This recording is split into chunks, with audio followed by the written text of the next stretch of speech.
Trois grandes puissances mondiales entendent bien y imposer leur domination. Les États-Unis, la Chine, la Russie veulent mettre la main sur le pôle Nord, sur l'Arctique, car avec la fonte des glaces, une voie stratégique se dégage, une zone de navigation plus rapide, moins coûteuse que celle existante, qui pourrait permettre de régner sur les échanges mondiaux.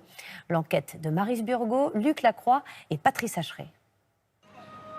Une petite ville à l'extrême nord de la Norvège. Kirkenes, 3000 habitants, des températures glaciales et un port pris dans la banquise une bonne partie de l'année. Enfin, de moins en moins. Chaque hiver, la couche de glace se forme de plus en plus tard. Résultat, en cette mi-janvier, le brise-glace sort pour la première fois.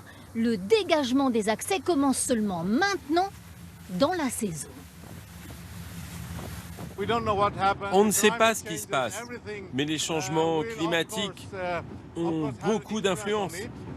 S'il y a de moins en moins de glace sur ces routes du Nord, il y aura de plus en plus de trafic de bateaux, j'en suis sûr.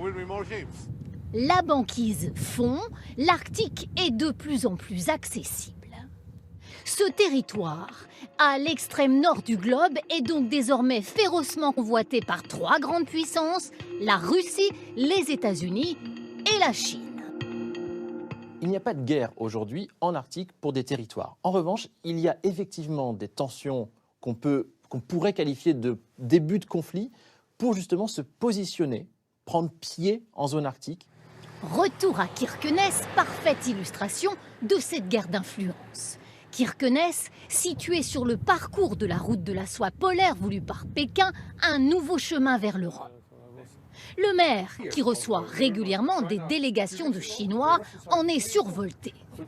Nous voulons devenir le Singapour de l'Arctique. Dans le futur, ce port pourrait être un hub de l'Arctique.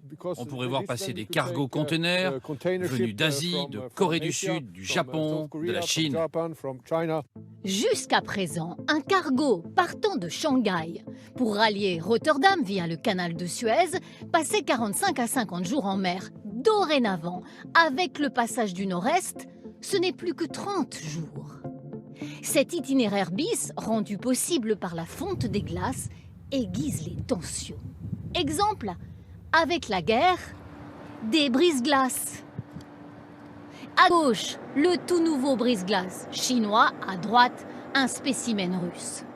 Chaque pays construit ses propres brise-glaces pour permettre le passage des cargos.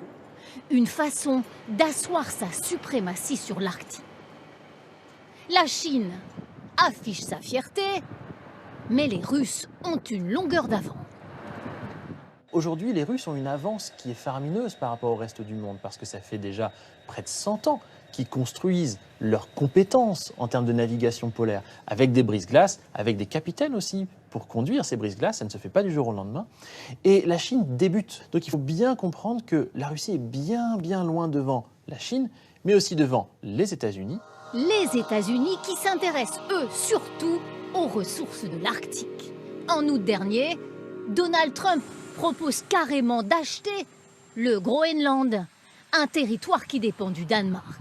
Refus outré des autorités de la plus grande île du monde, mais bel exemple de la convoitise que suscitent ces terres du Grand Nord. Des régions très riches en minéraux, mais aussi en hydrocarbures, en pétrole, en gaz. Cette course à l'exploitation des ressources souterraines a déjà commencé.